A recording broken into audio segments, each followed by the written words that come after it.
Hello, my friends. This is another Astrological Voyages show with Chris, and today I have the pleasure to have with me my dear friend and great astrologer Alex Trenoweth. Hello, Alex. Hello, Chrysos. Good to see you. Good to see you too. Well, it's 11 p.m. for London, Great Britain right now. In Athens, it's 1 a.m., and we are going to talk about a lot of fascinating things. First of all, I would like to um, hear more about your research. You are a research astrologer and you are doing a lot of research in many things, but you are most known for your research in students and how the cycles of Jupiter affect the ways the people learn things and other, of course, results. So I would like to hear more from your research. Yes, okay. Well, I kind of stumbled into this. I was a very I was a training teacher, and I very badly wanted to be a good teacher, and I didn't understand how things worked in teaching, and I found it very difficult to um, do all the things that teachers have to do in order to be good at their jobs. And I was overwhelmed and I was unhappy, and I thought to myself, I'm never going to be a good teacher, and therefore this job is not for me. And so I was doing the job just to pay for astrology lessons, Mhm. and I was just kind of trying to roll with, as we say, the roll with the punches, just trying to survive in the job. And I eventually got to the day when I thought to myself, I'm not, I can't, I can't be a teacher. This is ridiculous. They're suffering. I'm suffering. It's not worth the money. This is not going to work. And I even remember the moment I was teaching Macbeth and about how this great warrior went from this wonderful hero to absolutely nothing. And I was talking about this to them, and I turned around and looked at them, and I thought, oh my God, all you guys have the same Jupiter sign, with a few exceptions, and you all have the same Saturn sign. And I have my Saturn sign and my Jupiter sign, and we have the synastry together. And I realized that this is something that I could run with. That Mhm. if I understood my students' Jupiter signs and their Saturn signs, and I understood my own too, well, that gave me a starting point to helping me to engage them with their learning. Because Mhm. I also realized, being a student astrologer all those years ago, I don't think, or didn't think back then, that astrologers actually understood what Jupiter meant either, or Saturn. And because they were adding on, or associating like little trivial things that didn't really matter much. They weren't taking into consideration the whole entire cycle. And Mhm. so, from that moment, I started realizing, okay, so we got the Jupiter return at 11 and 12 years old. We have the Saturn opposition at around 13, 14, 15 years old. Some people have one Jupiter return or three Jupiter returns. Some Mhm. people have one Saturn opposition or three. So I started realizing, okay, well, if I understand this, I don't really have to get into their personal planets and interfering with Okay. making predictions and things like that, because Mhm. I had all I needed to know for the job I needed to do, which is Jupiter and Saturn and a little bit of Uranus. But that was a complete transformation for me. It made me stay in the job a lot longer than the average teacher does. I've now been a teacher for 20 years, a properly Mhm. trained teacher, 20 years. And most teachers only last 5 years before they move on to something else. So I believe that astrology is very powerful in teaching. Okay. So, of course, you already saw us in your recent book, in the last book you had, about the importance of these Jupiter positions in every natal chart and, of course, in every sun sign. So, what is the future of this research? Where are you going on? I feel that my book Growing Pains came out in 2013, Mm-hmm. and I feel that where I haven't really, I haven't reached them. I mean, I think my book, because it's unique and it's based on research.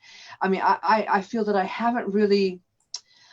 I'm only preaching to the choir. I'm only Mm-hmm. talking to other astrologers. I haven't really crossed over to talking to teachers and talking to parents, which is really the audience I want to reach to. So Mm-hmm. I think I need to do a little bit more work on where the rubber meets the road, as we say. And so I need to do more work on that. But I keep getting distracted. I have Venus in Gemini and Mercury in my IC. So I'm always distracted by something else. And what has caught my attention recently are movies, more specifically biographical movies, which is my next ESAR talk. Mm-hmm. So what I've done for the past couple months is I've taken 125 biographical films. Let me say the number again, 125 biographical films.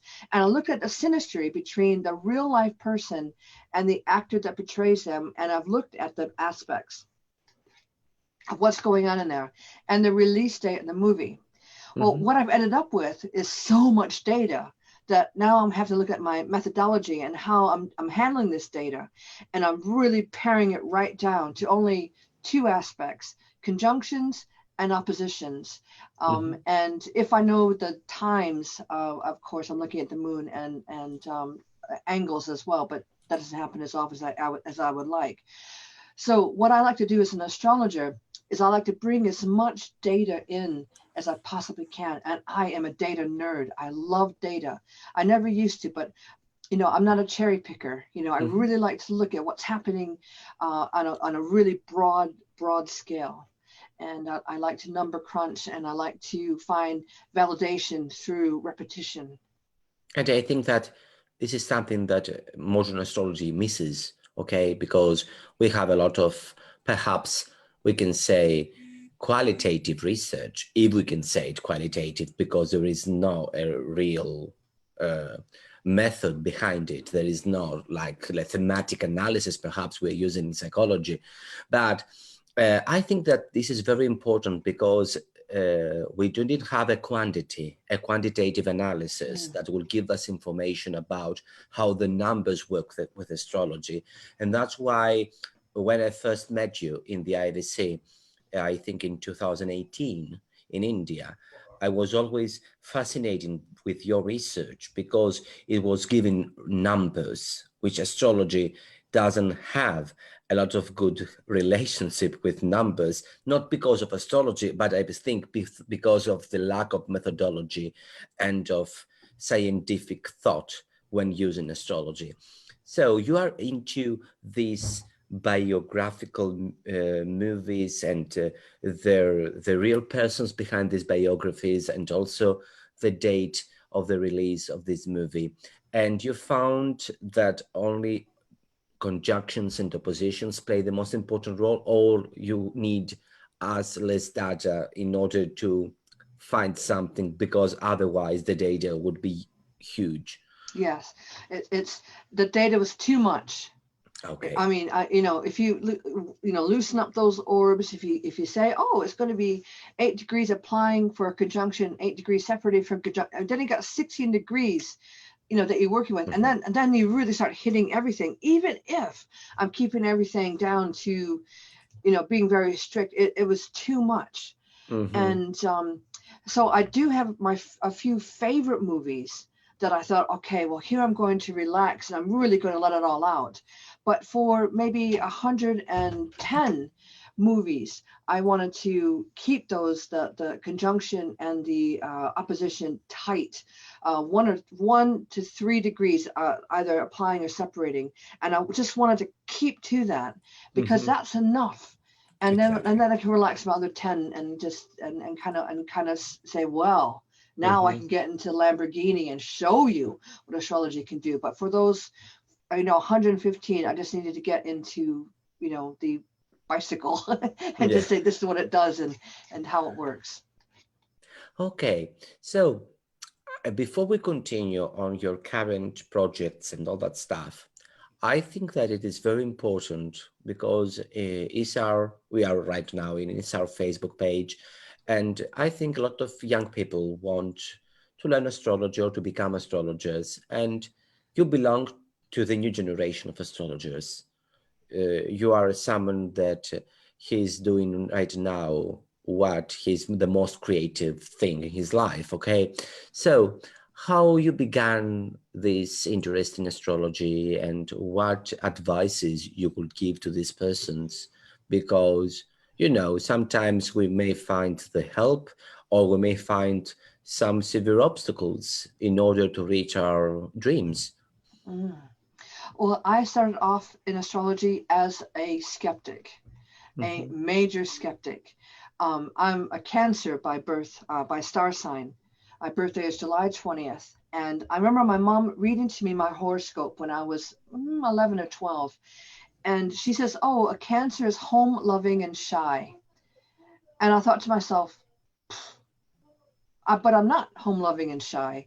I'm not attached to my mother. My mother and I don't have a very good relationship.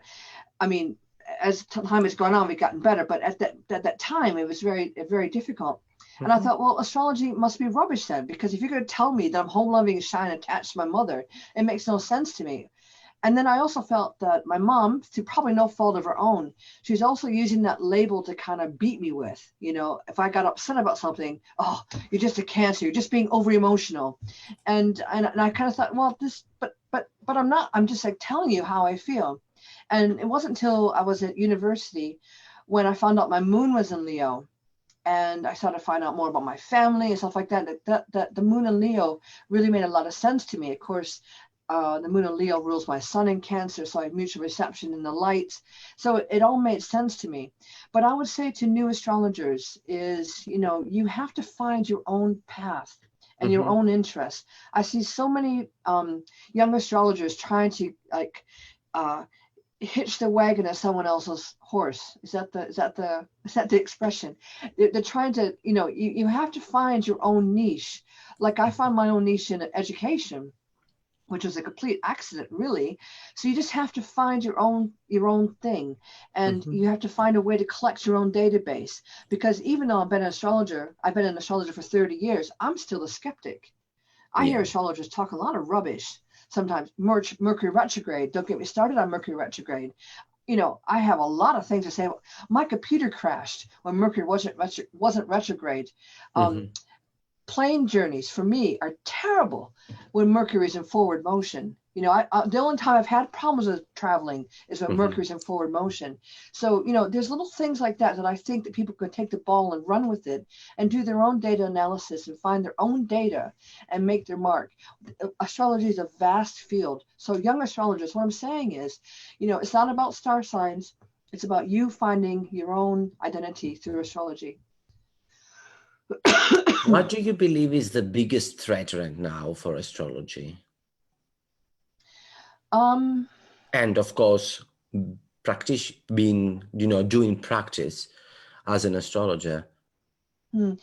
I think that people don't really understand what astrology can do, how versatile it is. I mean, astrology has lasted thousands of years. What is it about astrology that has made it outlive other branches of knowledge? And there's a common thread, and that is that we all find something in it. And is there an individuality that we can find in astrology? So I think the biggest threat to astrology is that I don't think astrologers they want to say to skeptics, we're not listening to you, we don't want to hear you. Whereas I think skeptics actually have a lot of knowledge to give us and a lot of things that they can say. And also astrology, I think, has to brace itself against another field of knowledge. So for me, I'm a behavioral psychologist, or that's what I started studying. So I do brace my astrology against what I learned as a behavioral psychologist and as a teacher as well. But those early skills that I learned have kept me in astrology, my interest in statistics. When I left behavioral psychology, I promised myself I'd never get involved in statistics again, but look where I ended up. In statistics again. And as a teacher, I never thought I would find, when I became a teacher, I thought I would never engage in astrology again. I thought that was the end of astrology. Even though I was studying it, I just thought, well, I'll just go along with it until find my way. So, those are the main things. So let me summarize. It's finding a niche, it's engaging with statistics, and it's finding the versatility in astrology. Okay. I've heard that you are preparing a new book. Yes. Well, I'm always working on something. I got Venus and Gemini, so I'm always working on something. So I'm doing the book on on biographical films, but I've had this one I've been working on for a long time called The Wolf You Feed. I had to say it very carefully because sometimes people think I'm saying wolfy feet. The Wolf You Feed. And it's about Saturn cycles. So I'm looking at Saturn through all the signs and sort of the Saturn square, the Saturn opposition, the waning Saturn square, and the conjunction. So I'm doing that. And I'm also doing Zeus on the Loose, which is the same thing, but it's looking at the Jupiter cycle. So I have a lot of new things going on. I'm always looking at something, but I love case studies and I love comparing things and bringing in those statistics. And I like looking and using astrology in a very deep way that's going to get people thinking and seeing astrology beyond what we read in the newspapers. Not that I'm having a downer on our star sign writing friends. That's not it at all. It's just not where I am. And astrology is a big field, and fortunately, it gives me a place in that big field. It's kind of like I'm playing the center field almost, and then I'm kind of watching everything and then catching whatever needs to be caught. Okay, so you're preparing 2 books finally. 3. 3 books, okay. Yeah, and Jupiter, the first Saturn, one is going to be? The one I've been working on. The one I've worked on for a long time, I haven't finished, is The Wolf You Feed. The one I've been working on very intensely for the past 6 weeks is the one on biographical films. Okay. The one that's written already in my head, but it just hasn't come out on my fingers, is Zeus on the Loose. But I hope to have all these books out this year. Oh, so you expect the 3 of them will be published till Isar, perhaps? Well, the biographical films is the one I'm doing at ISAR, the one I'm lecturing on at ISAR, and the other 2 I want to have out too because my progressed Jupiter is on my Sun. Okay. So I want to push these things out and get writing. Also have a massive backlog of fiction too. Okay. So once I get these 3 astrological books out, then I want to work on fiction too. So do you believe that astrological community is becoming better in these years? I see stuff on Twitter that I'm not happy with. And I don't think that we have to live in a world where astrologers pick on each other. And I don't like that. But I also think that, argument and the way that things are going, I think arguing amongst ourselves is good in a way, as long as we're not making it personal. And when things become a personal matter is where I think that we are not listening to what our skeptics are saying, we kind of have to support each other. Now, in any other field, say medicine, there's the same problem where somebody comes up with something new and then somebody else, for whatever reason, picks on that person. So it's not unique, but astrologers, we kind of get it from all the different sides. We get it from scientists who ridicule us, from the media who trivialize us, and from the religious people who persecute us. So we as astrologers don't need to turn it all on ourselves as well. We kind of got to stick together and support each other, no matter what we do. But having said that, we also need to look at our methodologies, and we need to support our young astrologers so that they understand what we need to do. And I think for us who have Pluto in Virgo, this is kind of our role, and we're working with data, and we're trying to make things. Because we're following after the Pluto and Leo people. So we need to sort of tidy up the egocentric stuff. And we need to look at big data.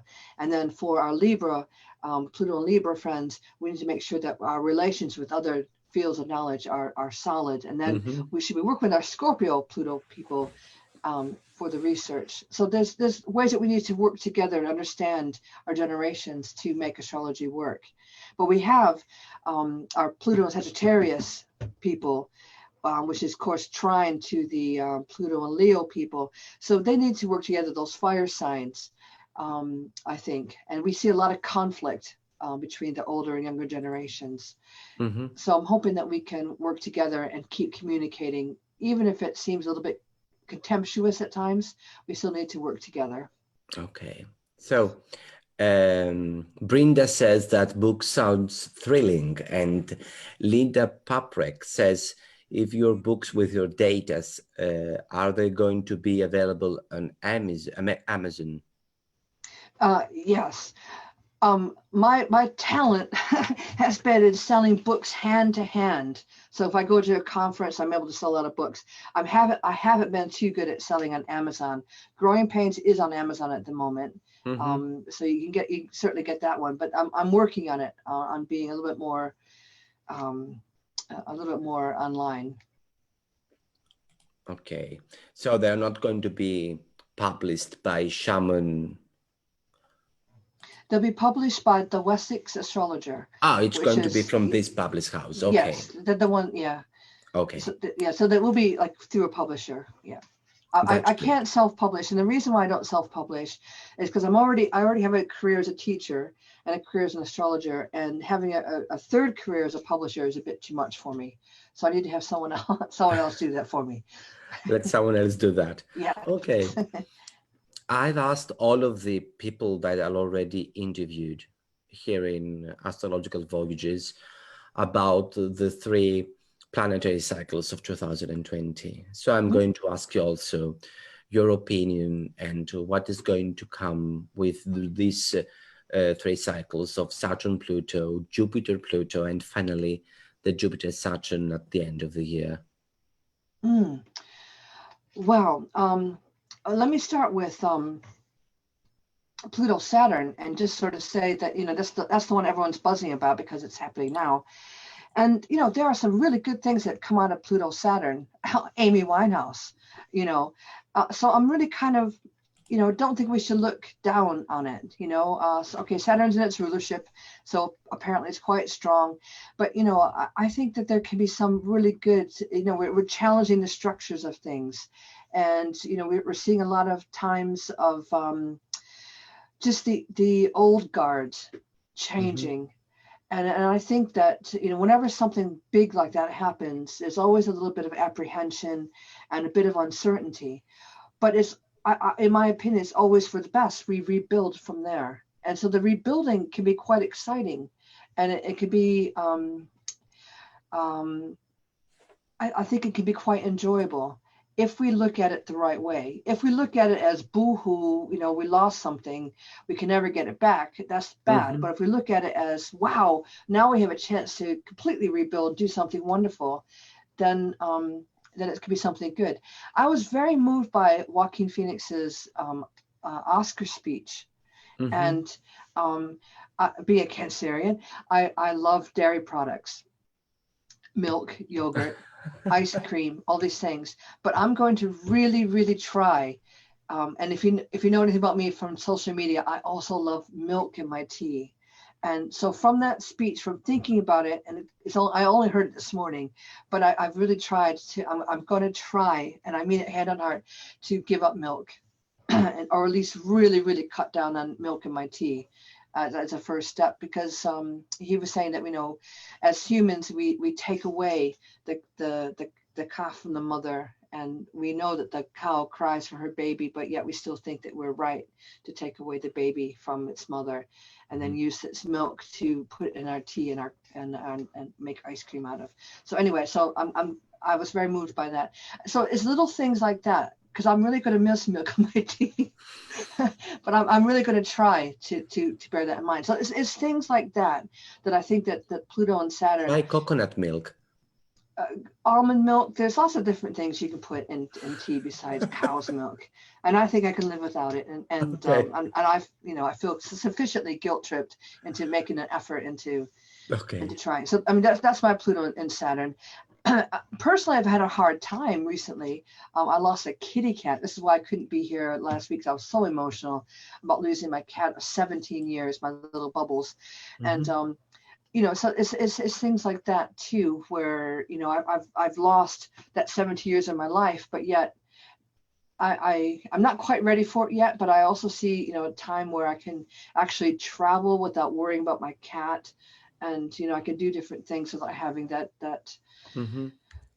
responsibility. So I'm not quite there, being happy about it, but I could see that is definitely could be something that could come out of my sorrow. And Then you asked about Pluto and Jupiter. Is that Yes, the correct? Okay. Jupiter-Pluto So that conjunction. one's interesting too. That happens every 13 years. So I was looking at this only today, and in 1930, 1931, Pluto and Jupiter were actually retrograde together for about a year. Mm-hmm. And we know we went into great changes financially and things like that, but it's not the same in 2020. So what I'm looking at is how we make a mountain out of a molehill. So with vaccinations and things like that, and looking at things through a microscope is where I'm starting with, Mm-hmm. and looking at advances in science and medicine and things like that. So I'm currently writing an article for the Organization for Professional Astrology on that particular aspect, and I'm still working on it. But you know me, I love numbers, so I gotta make sure that my research is there, and I'm not quite there yet. Now, the Jupiter-Saturn cycle. Have you been reading my stuff on the Jupiter-Saturn cycle in the royal family? Yeah. I've been reading, I've been doing a lot of work on that. And the Jupiter-Saturn cycle, it meets together for the first time at 0 degrees Aquarius, which is square to the Queen's son, Prince Charles, as well. There's a lot of things going on with the royal family. And when that Jupiter-Saturn conjunction happens again in Aquarius, Uranus will be at 6 degrees Taurus, yes, where it was during the abdication crisis. So I made a prediction. I sort of said I think that this might be a year that there'll be 3 monarchs on the throne. There'll be Queen Elizabeth II, who will, due to her age, that's going to be no surprise, she'll have to step down. Prince Charles will step in, but I think he'll have to step down too, and then William will take the crown, which kind of brings us all the way back to William the Conqueror of 1066. So I think there's a lot of things happening, and we have to watch that Jupiter-Saturn conjunction because it runs all the way through the royal family, and also the fixed star Algol, which runs all the way through the royal family, currently at 26 degrees Taurus. So, you know, I think 2020 is going to be a big year, but do I think it's going to be the end of the world? No, I don't, because we always find a way of surviving. It'll be, those conjunctions will be in an air sign, and we always find a way of surviving. So difficult, yes, but not impossible. Yeah, I think that was really funny because a lot of astrologers were sending really grievous messages. It was like the end of the world was coming, especially with the Saturn-Pluto conjunction and the eclipses. By the way, talking about eclipses, what you believe is the most important eclipse of 2020? And It's the one where that would you like to happens. focus more? The one that happens right on Prince William's birthday, 21st of June. So he was born in that eclipse. And so I that's another reason why I think he's going to take a more prominent role in the royal family. Mm-hmm. You know, that Prince Charles won't be. And there's lots of different reasons. I mean, just looking at, besides the astrology, just the attitude of the British people towards Camilla, who will be his consort. I mean, you know, people aren't going to take to her very well, in my opinion, from what I've seen. And also she's dropped out of a couple of his tours and has come home. So maybe she doesn't have the huff and puff to be the consort that he's going to need. And he's over 70 years old. He's been waiting a long time to be king. Why would you want to be king at 71? You know, you don't have the huff and puff to do it anymore, you know. Yeah. Little young strapping lads, you know, to take it on. And then Harry stepped away, you know, so interesting times for the royal family, I think. But I'm only looking at, you know, what it means for me living here in London. Yeah, of course, of course. I Every haven't astrologer. looked at other countries. I'm only looking at London. It sounds selfish, and it is selfish, but that's enough for me to take care of. At least, are you happy now that you got separated from EU? No, I'm not. I'm so upset about it. I'm really, really upset about it. And the least is not the least is because Brexit, because I'm not British by birth. I'm American by birth, but I lived here for 30 years, a full Saturn cycle, and I've had to chase paperwork and pay extra money for cards and things like that, which, you know, why should I have been paying taxes here all this time and working as a teacher all this time, and now I have to pay all this extra money? just to prove that I live here, and all this information is already in my passport. So, I find I can hardly even talk about Brexit anymore. In fact, I usually shut down on Brexit now and just sort of say, look, hey, it's happened. Now we got to live with it. It ain't great. And if you look back at British history, the British have always thought that they didn't have to cooperate with anybody, with the Irish, with the Scottish, with the French. They've always had this history of fighting with their neighbors. So, what can you do? Things are going to roll no matter what, for sure. Yeah. So what are your current plans for the next year? Where are you going to speak? In which places? In which organizations? Well, I've recently really enjoyed, I did a long tour in September. I traveled across the USA and Canada, which was fantastic, and I really loved it. And I've had 5 brilliant years of traveling all over the world. I've been to Australia and Cape Town and India and across the USA, which I've never been before. I've explored Canada in a way I've never have before. Serbia, Italy, which I haven't seen much of, and I've really had a great run of journeys. And now I'm just really enjoying being in my own home. And it's interesting that, I'm putting all my clothes in order, because usually when I unpack, packing is great fun. I love to pack. I hate to unpack. And, my bedroom showed that fact. Things just all helter skelter everywhere. So I'm looking at, painting my bedroom, getting new carpets and tidying things up over the next few months. So I'm doing a lot of work online. I will be doing a lot of work with evolutionary astrology, with their webinars. ESAR, I'm the ambassador for India for ESAR, so I've been doing a lot of work with them as well. And OPA, I've been working a lot. I'm going to be doing a column for every issue for the next year about astrology and working with children's charts. And Kepler College too, I'm going to be doing a course on helping professional astrologers qualify to work with children's charts. So I have a lot of things. Oh, and one more thing. MISPA, which is the Mercury Internet School of Psychological Astrology, which is CPA online. So I have so many things happening that I don't even have to leave my home for. And in September, I think I'm going to go back. I am speaking at ESAR, but I'm going to go back to Michigan, spend a couple of weeks chilling out with my family.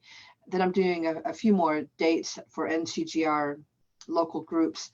And I'm speaking at MJ Patterson's astrology conference in Halifax, Northern Stars. We will meet 2 times. Yes, well, you are. I'm the opening speaker, and you are the keynote speaker. Yeah. So yes, I will definitely. That's right. We're going to see each other there. And IVC will happen again at some point. There's been some, difficult health situations for the organizer, and we just have to kind of work around that. Yes, of course. And always this subject is very serious. Yeah, it's been hard for me because people always ask me, and I have to say, listen, I really don't know. We just got to be patient, and people find that hard to take. But that is where we are, and maybe that's the Pluto junk Saturn for me. We're just kind of stuck a bit, but that is where we are, and we just got to be patient. It'll be worth it in the end. That's all I can say. Okay, also we have Christos Krasidis. He must be Greek from his last name. He says that he loves milk, but he used to leave meat too, and he's going to cut it down too. Yes. And Nicole, she's very happy that she's going to see you in Canada. Yay! Okay. And also she's looking to eliminate milk from coffee.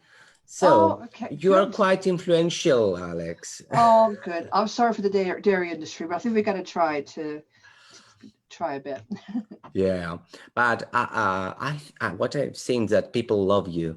You have a really good connection with people, and people like you, and they want to talk with you, which is, I think, the most important thing. You may be the best scientist or the best researcher or astrologer, but having this connection, I think, is always the most important. Yeah, well, yeah, I'm a very chatty person. I have Moon sextile Venus, Venus in Gemini, and Moon in Leo, and yeah, I do think that single aspect on its own, because it's exact partile, does make me very chatty, and I'll talk to anybody, and Mhm. and I really do think that I try to talk to people in a way that they can understand, and I really want to hear what people have to say as well. So I think I am very friendly. That's true. So, if, for example, you had to give a very special message to the people about what is astrology and how this subject, science or art, no matter what, how can help us in our life, what you would say? Well, we're only here in this incarnation for a certain number of years, and I think astrology can help you find the best way to live those years that you have, and to live the best life that you can possibly live, and to meet the most influential people. It can help you find a focus on what you need to do in this lifetime, and not get distracted by like other little things. I was talking to a friend today, and I really felt he was trying to distract me with other little things. I had to say, hey, that isn't my problem. I have my Mhm. own thing here in front of me. But if I hadn't known my astrology, I could have easily gotten distracted from my own true path. So I Mhm. think that's what astrology does. It helps you focus. Your Saturn, when I work with parents, I always tell the parents, listen, your Saturn is your guiding star. Mhm. Saturn has a terrible reputation in astrology. Oh, your Saturn return is going to be terrible. Well, no, it doesn't have to be. If you understood your Saturn and how it works all your life, when you get to the Saturn return, it's like graduation day. Mhm. It could be this wonderful experience. So I tell people, astrology helps you find that focus and helps you keep on that path. And I make mistakes all the time. I get distracted. I don't do the things I should do, but I know what I should be doing. And if I do find myself straying off that path, I can find myself back to where we're supposed to be going. And that is the greatest gift, because I can see, looking back on the past 30 years I've been an astrologer, looking back on the past 30 years, a full Saturn cycle, how I easily could have been something completely different. I never set out in my life to be an international speaker. That was completely something that was out of my thoughts. I never thought I could do. But once I started finding myself on that path, understanding myself and and how I deal with pressure, how I deal with um, well, just the being on stage, all that kind of stuff. I understand, astrology has helped me deal with that. Mhm. And so I guess that is the message. So making the best of your time on planet Earth, I think, if I'm going to boil it all down to a single phrase, is what astrology does. And I would like also to give us a last message about the next months. We have these eclipses, these cycles, we have two retrogrades, we have Venus, Mars, we have Mercury three times. This is a very interesting year, but if you had a certain message for the people, not the astrologers, but the simple people that they hear us and they wait something from us sometimes, what would Hmm. be your message to those people? I think um, I think that you know I'm going to go down the route of saying that we're going to be okay.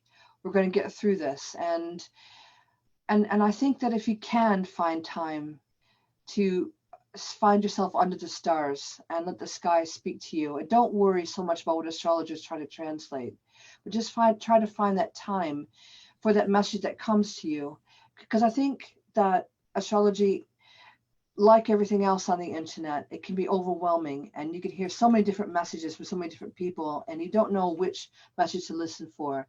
And I think the only message that you can find that's relevant is by actually experiencing it. So, find yourself under the stars and let the sky speak to you. And then you can open your heart, and then you can find an astrologer who has the right message for you, and not to be overwhelmed by all the rubbish, and because there's so much stuff going on. And Mercury retrograde is my particular favorite to say, everyone jumps on Mercury retrograde. Oh, it's gonna be terrible. And just, you just have to find what's right for you. Well, Miss Trenoweth, I'm very happy that I have this interview with you. And I'm very happy that I'm to see you also in Israel and in Canada. And for me, you are always a great person. I would like to talk. And Oh, yes, I love talking to you too. I really like that. So we're expecting your books. We're expecting They're coming out.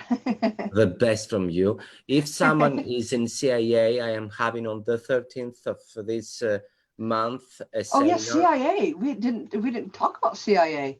Yeah, They've you done have to say something about CIA too. They've done a book too, they've done a load of stuff. The Cosmic Intelligence Agency, 1.3 million followers on Facebook. They're also out there. So, a really good, place to. So if someone has time, I'm having a seminar in 13th of February, and thank you very much, Alex, for your Thank you, time. Christos.